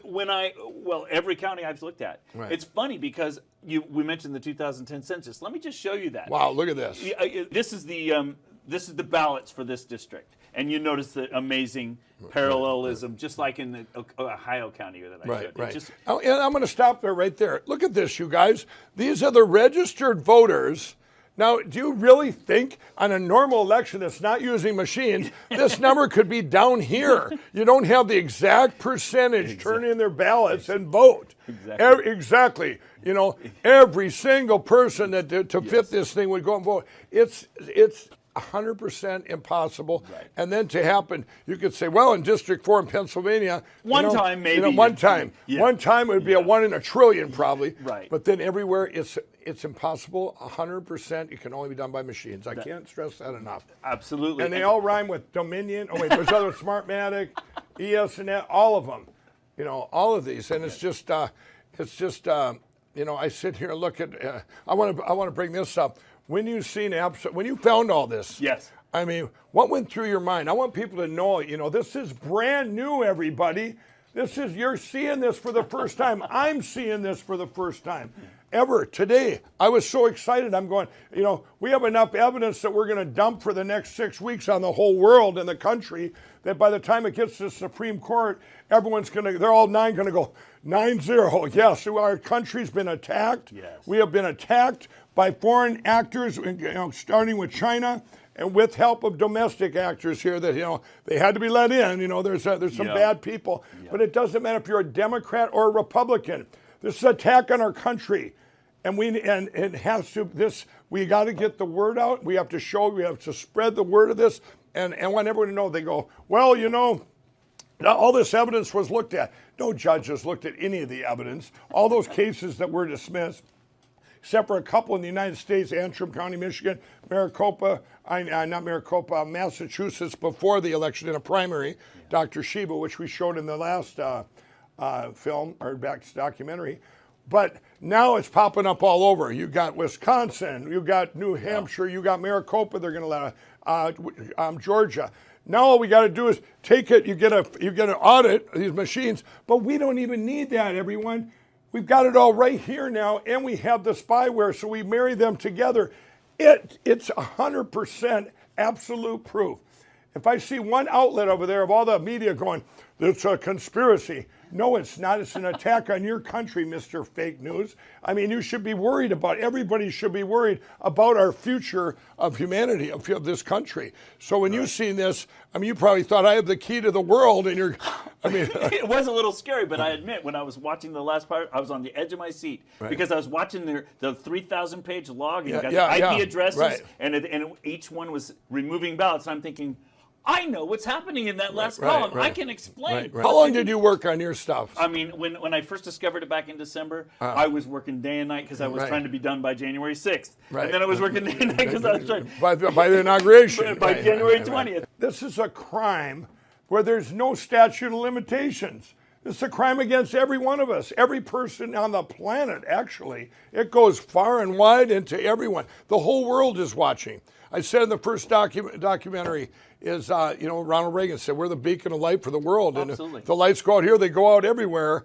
But I'm so happy. It's like living inside of a movie. More keeps coming up. This is brand new. And you put it, when we get it all out there, everyone spread the word, share it with your friends, tell everyone. We're putting this one out first, then our next documentary, but then we're going to dump so much evidence that it'll make WikiLeaks look like a tinker toy. We're going to drop it everywhere. Every piece of evidence that's ever been found. There's like 50,000 sworn affidavits out there that even, these have to do with machines, but also just the organic steel, the stuff that they did on the ground. Which, by the way, the machine algorithms had to also take into effect all that stuff too. Absolutely. So that's why if people wonder, if you go back to this chart here, I want to tell everyone this. You realize that these machines that set this percentage of win, so to speak, these algorithms. Exactly. So let's say you had, because they're going, well, how can this be when you have cheating, the other kind of cheating? Right. Because it has to factor that in. And that's why you have to have real-time access. You have to have real-time access. Otherwise, you would see, actually, we did see it. Like in Michigan, in the middle of the night in Michigan on November 4th, you see beep, beep. Yeah. Now, have you gotten to Michigan yet? I haven't done Michigan yet. I guarantee you when you get to Michigan, that probably won't follow this line right at the end. I don't think it will. Do you? I don't know. It would have to go. It would have to go. Deep, It depends how good their algorithms are. Right. Well, they were working under pressure. Same way with Wisconsin. Wisconsin they got it done, I think, within a day, and they were 90-some% in. They were running out of track, and they in the Wisconsin now they're going to be looking into Wisconsin, and these. What I want to tell everyone, this is what we've learned here too. And I want to tell you this, Dr. Frank, I feel it's a blessing that it's took till now to get all this, to get all this ready with your work, with what we have over here in Absolute Proof.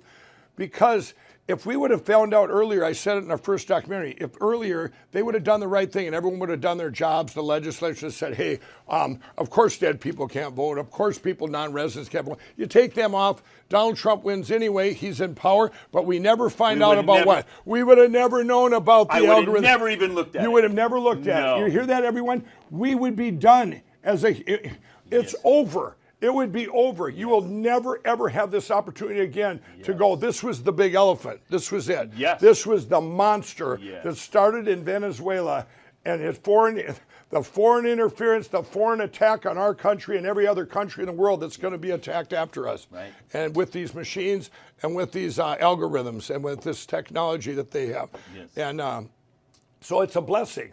We're living in this time, and and besides that, everyone out there, I have Democrat friends of mine are going, this is not what we voted for. Right. We didn't vote for socialism and communism coming into this country and canceling people out, taking away our First Amendment right of free speech, which we're doing with our new platform, which you probably haven't heard about. It's called Frank. You'll be able to use free speech again. Right now, what Dominion did, what they've done is, like I said it before in My Pillow, if it was out there saying, Mike, there's rocks and knives in my pillows, I would say, no, there's not. Come and look. Look at that. It's beautiful patented fill. Well, Dominion and Smartmatic and the machines people, they didn't do that. They said, you're not looking at our machines. We're going to sue you and scare you all, live in fear, and we're going to threaten you with lawsuits. So you better not even have somebody coming on your show to talk about, i.e., like a Mike Lindell. Yeah, right. He's going to say something. He's going to say the word Dominion, and then they're even using that, and then it gets into the vaccine. People that say, I could talk about that. I'm not taking it. That's it. But they're going to try, doing all this. If you say something like that, boom, you lose your YouTube, you lose your social media, right? And all these and things I are have. taken. Yep, and you have. Well, you have too. Because I said I wasn't going to take the vaccine. Yeah. I mean, but what is getting revealed here is, even if you're a Democrat or Republican, doesn't matter. We're all people. And with stuff that's coming in, both with this election fraud that went on, everyone should be concerned. This is the biggest concern probably ever for the future of our country and the future of the world. No doubt about it. It's over if we don't address it now, and we are, So it's with all this. It's like living inside of a movie. I've said before, we were in the bad part of the movie. I am so happy because I know we have it all. Can you imagine sitting here now and not being able to know that this happened? We would, if we'd have never known, and then we're sitting here going, "Oh, we're going to get them in 2022, or things are going to change." As our country's getting destroyed, as we sit here now, destroyed day by day. So this is like a race against time, everybody. We have to stop this attack, and we have to stop it now. So you got to spread this out and put it out far and wide that this happened, and we're living it. And all you college kids out there, all you people that went through colleges that got brainwashed thinking socialism is sneaking around going, having a cup of coffee. Hey, I'm being very social today. Think again. You're living it now. Your friends are getting canceled out. They're getting squished. They're getting attacked, and you're next. That's the way it is, in that world. So, but anyway, I got a little tangent there. That's okay. So let's That's keep fun. going. I love it because I think you're absolutely right. If we would have been living under the illusion of an election. Yeah, we would have, because we would have said, "Oh, it was mail-in voting." Yeah, right. And there was, that's why they did not want this China virus to go away. That's why I was attacked last summer. There was people that brought stuff that worked. Yes. They brought stuff that had already worked. Yes. And they wanted to keep everybody, locked up. Like my terrible governor of Minnesota says, you could have like 8 people in your house over Thanksgiving. What are you talking about? This is crazy. Or California, where before the Super Bowl, all the restaurants, you got to dine outdoors. They put little partitions on, but then they say, oh, by the way, you can't have TVs in your room or in the restaurants for the Super Bowl. Crazy logic. If you're a worker and you work for some of these corrupt places like Dominion, and you've been part of it, and you're feeling like hey, I don't want to spend as much time in jail as the next guy. Turn yourself in. I'm serious, because you're all going to be found out. All of you. The criminals that own these social media platforms, Jack Dorsey, Mark Zuckerberg. We talked about that, what he did, putting these machines in. Where did he put them? In Pennsylvania. In Pennsylvania. Easy voter kiosks. And they were online. Yes, of course. They were online. How many online. did Mark Zuckerberg put in there? It's somewhere between 200 and 300 machines. 200 and 300 machines just in Pennsylvania. Yeah. These two things are what I recognize. That's what you recognize. Okay. Exactly. And I noticed the crazy correlation. Look at the same 2 bumps again. Exactly. Isn't that amazing that's staying there? And so, but just by a quirk, I had been teaching my advanced math students how to do differential calculus on census data.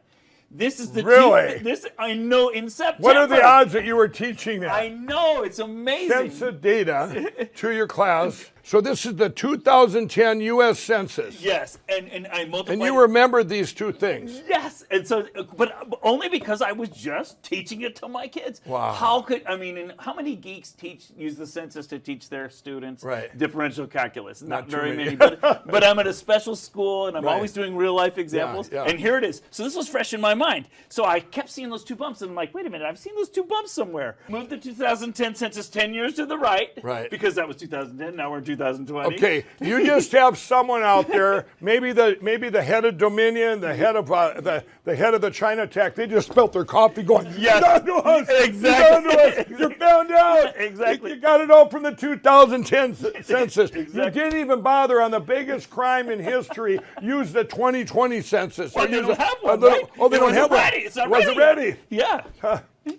So Wow. anyway, so now so I shifted it 10 years because there's 2020, and I include the mortality curve because people die. They don't just get older. You realize they're already planning how they're going to try and cover this up. They're getting a hold of all the fake news media and the no news media, and they're saying, whatever you do, don't let this get out there. Somehow we have to stop it.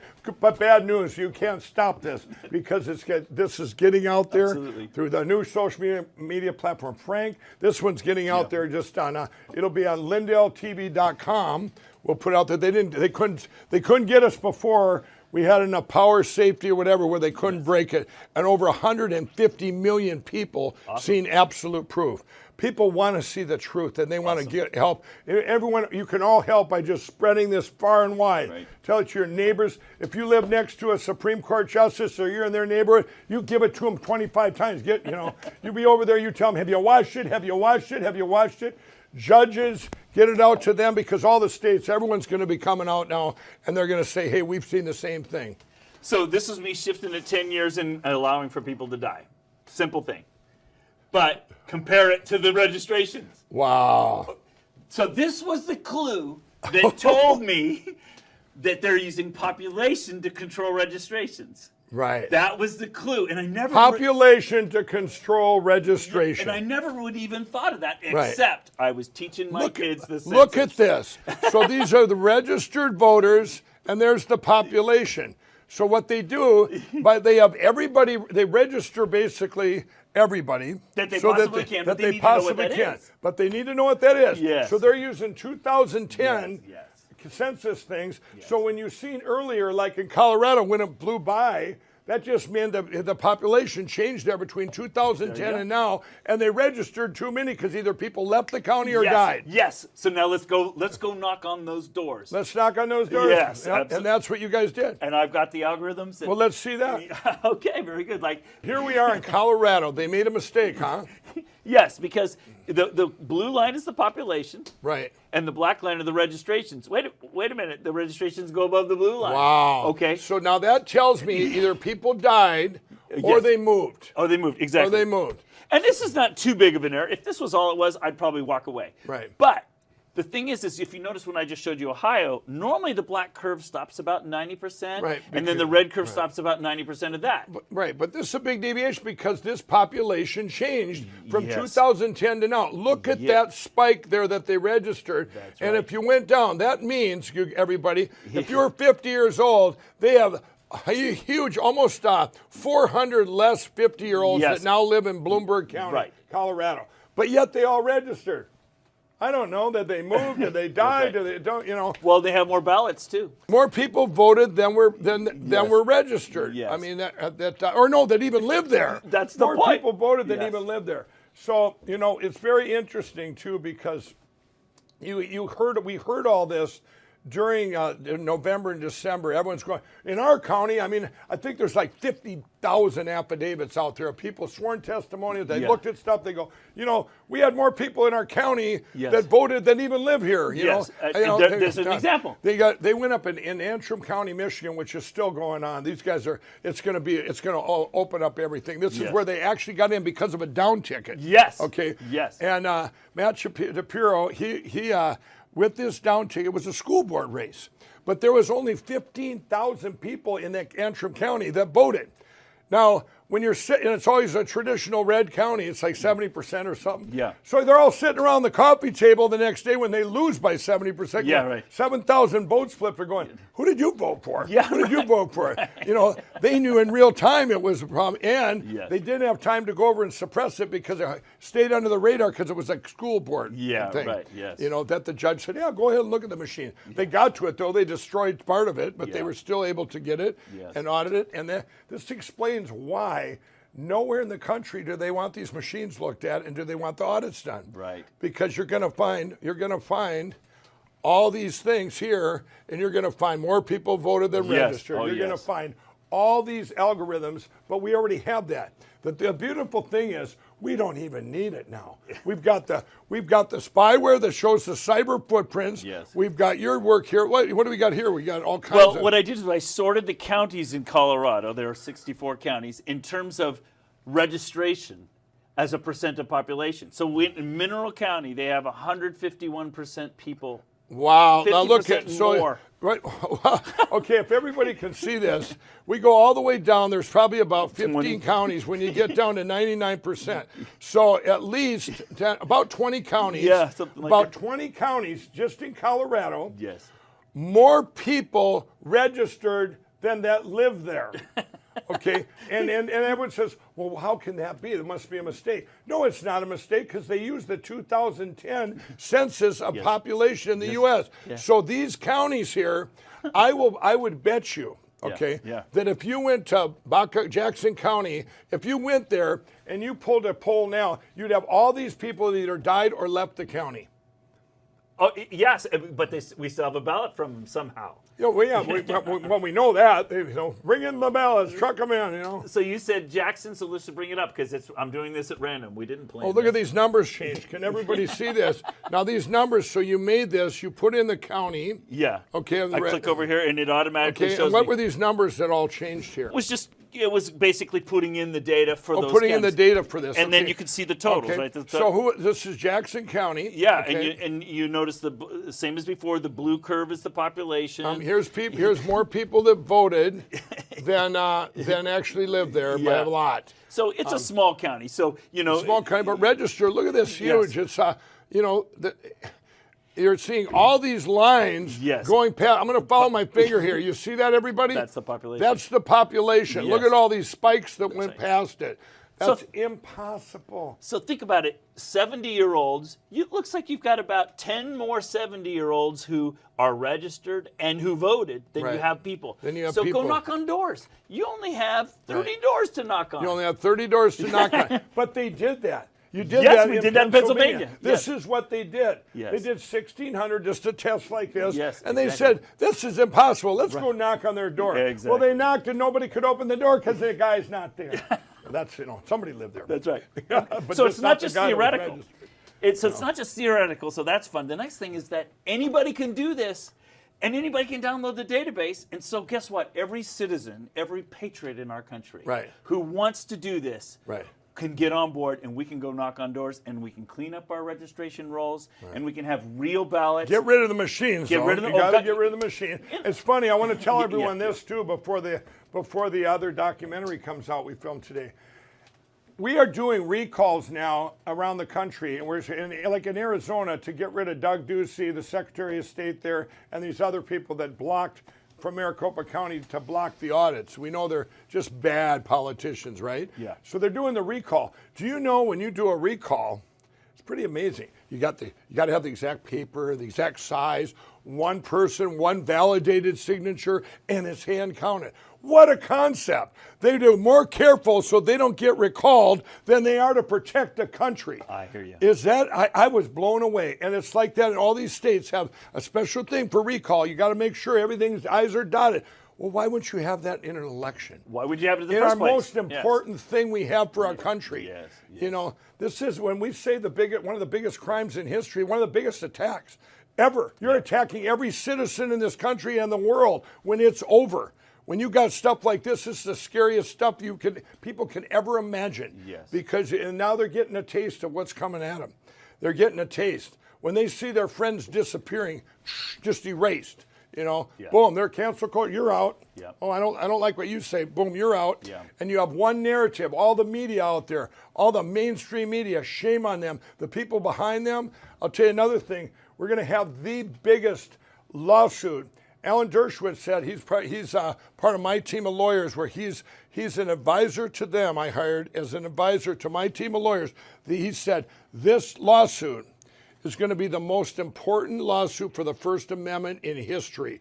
The most important ever. Why? Everyone can see what's happening. And if our First Amendment rights of free speech go, it's over, everybody. Yeah. It's over. Yeah. And you can see it happening now to everyone. I have friends, 70-some thousand people. I heard that Jack Dorsey took off Twitter, and you mention anything about the vaccine or mention that. You even met my friend mentioned the border the other day. He's got a podcast, makes all his money on that. They mentioned he just completely talked about what the garbage they're doing on the border and the things they're doing.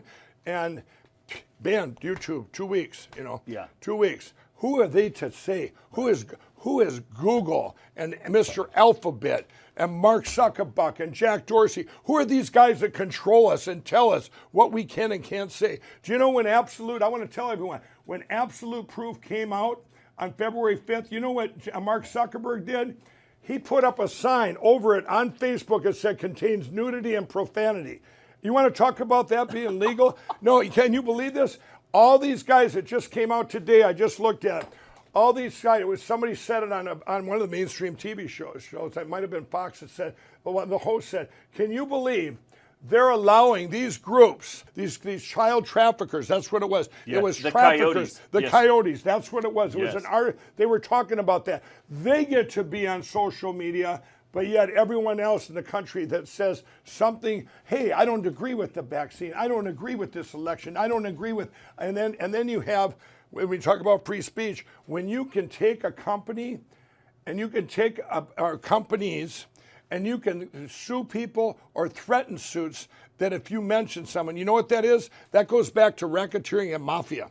That's saying, if you do this, we're going to break your arms. I've been there. I've been there when I used to bet football back in the day when I was an addict. You know, they come to the door. You do this again. If you don't pay, boom. But if you do this, you're going to do this, and it's out of fear. So everybody succumbs to the fear. Everybody just, they live in fear. We can't live in fear now. It's sort of people say, well, Mike, boy, you're so brave. It's easy to be brave when there's only one option. There is only one option. Right. We can't. The other option, my company ain't going to be here anyway. I'm not going to be here. Nobody's going to be. We're going to be done. They're going to put, the suppression. I mean, it's we're going to be part, though. Right now, you'll look back in history, what we were a part of, the greatest awakening, the greatest reset ever. And the greatest revival in history to bring this nation back to God, to bring it's basically going to save the world for what's happening. Because like I say, if it happens here, it can happen anywhere. I'll tell you, you go out in the world, and every one of them, they're out there worried, so worried. Is this going to change? How could you let this happen? Yes. How could you people let this happen in the United States? The beacon of freedom. Yeah. But how it can happen because they did it with something so complex that hidden. Yes. Hidden. Not anymore. But not anymore, everybody. It's not hidden. Look at that. Yeah. This is, and then you can change. Now, I just think it's great the way you set this up. And you're going to go to what we have, this tool, you're going to go to these other states. I think we should start with Wisconsin. Okay. Wisconsin. I'll do Wisconsin Wisconsin, if you're out there and you're in Wisconsin, you guys right now, they're just saying that, hey, we're going to look at our election. They're going, everybody's getting brave. Let's go to Wisconsin. We show them this. Yes. Wisconsin, all the way through Wisconsin. I hear Wisconsin's one of the first states I looked at on November 4th. I stayed up all night. I go, this is impossible. There was a glitch in the I in saw Wisconsin. it. Right. Wisconsin, it's like fraud. It goes ding, ding. Yeah, and exactly. I'm going. So I'm looking at Wisconsin, and I looked at 2 counties in Wisconsin outside of Milwaukee. They were both traditional 70% Republican, both of them, identical. Well, one of them was already in. It ended up being about 75% Republican or for Donald Trump. Yeah. The other one wasn't in yet at that time when they stopped everything. Well, the next day it rolls in about 30%. What? Because they were running out of people to flip that they had to manually flip. Yes. They were running out of race. Yes. But Wisconsin did it real fast, reacted real fast. And then you had places like Pennsylvania and Michigan that kind of Yes. took off what happened in Yeah. Wisconsin. They got more of the focus because it was like Michigan. Oh yeah, that's normal. Or Pennsylvania, it takes you a week to cheat with another million votes Yes. to bring in. Yes. Let's truck in some votes. Bring them on in. Go call that guy in New York. Bring him in here. We got a whole week. We changed our rules. Yes. They changed all these rules too. They changed the game. Well, see, in order to win this game, we got to change this. But Arizona was one of the worst. Arizona takes a week to count the last 1% because they ran out of this. Yes. They had to change the algorithm. They had to change everything. What are we going to do? Every computer programmer knows you can't plan for every eventuality. Right. So you write your algorithms to give yourself all these possibilities. Right. But they didn't anticipate such That a many huge votes, turnout. such a huge and turnout. it broke Right. their algorithm. Right. So that's why they had to stop, Right. adjust, and And resume. they panic. We have Yeah. tapes, and we have Yes. people that have witnessed people are going into a panic. What are we going to do? What are we going to Yes. do? Yes. And but they tried. They figured. They thought they almost got away with it. They almost pulled off the biggest crime Yes. ever.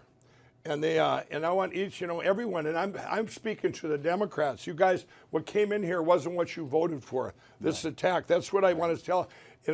These people. I have friends. I have 2,500 and some employees, but probably 500 are Democrats. But they see now that this isn't what they've traditionally voted for. No. And even if you're over here a Republican, now you see all the crooked ones. I mean, this guy. This was a big revealing too. We've got a lot of once we fix the election and we get rid of the machines. Now you need to fix what politics. I've learned in politics. Yeah. It seems like they only have a couple of agendas, either a political agenda or a personal agenda. And whether that's because they were compromised or they blackmailed, who knows? But I will say this, there's very few that were like our President Donald Trump, where it was what he did was for the people, all people. Yeah. You take a problem, you take a solution, and what is it going to manifest to help all people? Right. I don't care who you are. It should be help. If you're going to do something in politics, you got to help the people, all the people. Not just your political side or do stuff for political reason, and that's, well, I'm going to do this so our party wins this or our party wins this. And nothing gets done, or if it does get done, it's very tilted to where it doesn't manifest to help anybody. Right. Most of the stuff being done right now, that's what's kind of nice that people are seeing it. It doesn't help anybody. You're telling me the first thing they do on January 20th is take away a pipeline with all these union jobs? Yeah. Well, that's real Democrat, right? Yes. I mean, this is the stuff they've done. These people, let's just open up the borders during COVID and just let, it's a shame, but in a way, it's good that everyone's getting to see this, Yes. So here's what we have here. All these here, that when you say 100% and 0.999%, all these percentages, that matches that 2010. That matches your predictions. It matches my prediction of part per million. It's just ridiculously accurate. So I just said, when I just asked, is there any place that didn't match that? And you said one, and let's pull up that. There is that one. was in Colorado. Yes. And tell us again why this big gap here. Well, there's this big gap because they have a big population between the age of 20 and 50. And what would that matter? Turns out that this there are only about 5,000 people in this area, this county. Right. But these are prisoners. Those were all prisoners. So look at that. So their algorithms, they couldn't even pull this because these are all prisoners. So that's the only one. If you look at that fit, if that fits, did you see it? 100% over here, or 99.9, whatever it was, on that one chart. Here's the one out of all the counties that you've done so far that didn't fit. It's the only one that didn't So in fit. other words, it's a deviation to this big deviation, which is now the norm for the election. The norm for the election is they stole it. They used the 2010 census. They set the algorithms, how much Biden was going to get, how much Donald Trump was going to get. And Biden, they flipped it. The real totals were 80 million to like 66 million. But there was a deviation even within that they didn't account on. I'm sure whoever set the algorithms didn't figure, well, go to this little Bend County, Colorado, and all these people are in prison. So By the way, this is still a really good fit when I use the registrations. It's only not a good fit if I try to... so it fit with the registration. So they did it with the registration. Yes. It just didn't fit the people living in the county. Exactly. And I got it. Okay. In other words, I can predict... I changed it. I can predict the votes based upon merely the population as well. Why? Because I'm able to, it's going to bring it up again. I'm able to, this is me predicting ballots. Right. Based upon population. So see, I missed. Right, because of the prisoner. Exactly. So what he did, what Dr. Frank did is, when you seen that, you had to. It probably go, why? Why? And you had to find out. You had to look up that county, and you found out there was a prison there, and it was and that's a big prison, big part of this population. There you go. Okay, I got it. So as you do, based on what you have now, and we're gonna, like I say, going through all the counties in the country, which we're going to keep dumping to the public all the time. We're Happy just to do it. dumping and dumping and dumping. Yeah. If you're out there, if you live in Wisconsin, get a hold of your legislatures and tell them they need to we're going to try and reach them so that they can use it. Your state's getting opened up for the biggest audit ever. It's going to be amazing. And if you're Maricopa County, you're in that audit. And I know Arizona, it doesn't matter. Georgia's opening up again now. They just said they're going to finally do an audit. Oh, wow. New Hampshire, it's all over the country.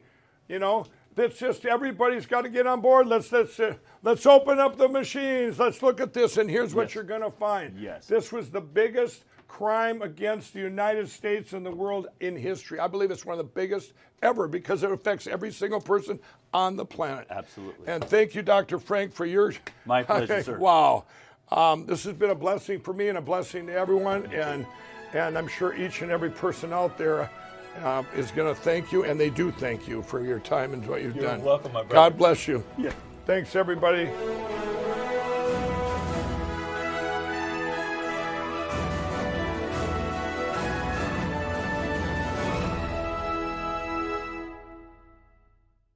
You ever see this guy with the pillows on Fox? My Pillow guy, Mike Lindell. He is the greatest. The My Pillow guy, Mike Lindell. And he's been with us right from the beginning.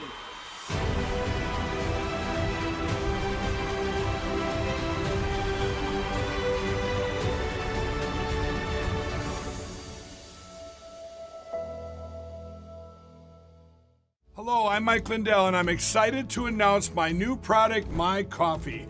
I get products all the time from entrepreneurs for my new platform, mystore.com. And when I tried My Coffee for the first time, I was blown away. It is the best coffee I've ever had in my life. I spent the last 4 months doing my due diligence, and this family-owned business micromanages every step from the fields to the cup to ensure the best quality coffee you're ever going to have. It starts with the beans that are grown in Honduras. Honduras's volcanic soil and humid climate make the perfect growing conditions for coffee plants, which produce the best beans ever.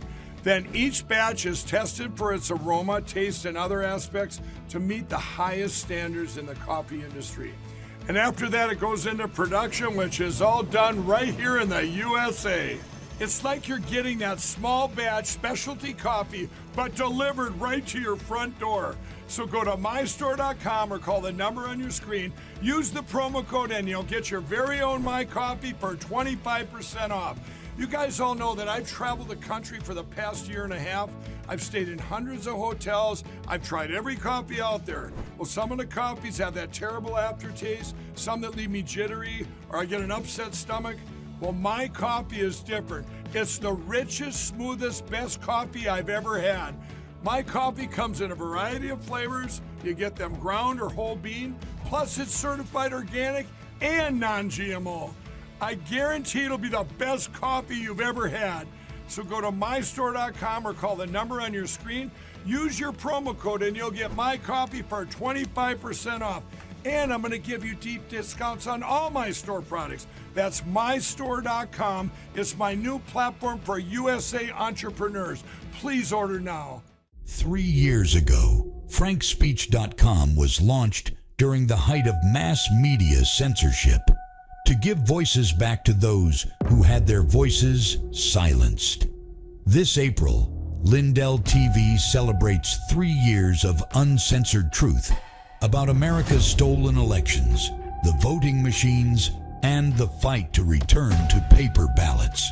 Today, we stand at the precipice of a new era, covering the most important presidential election in American history.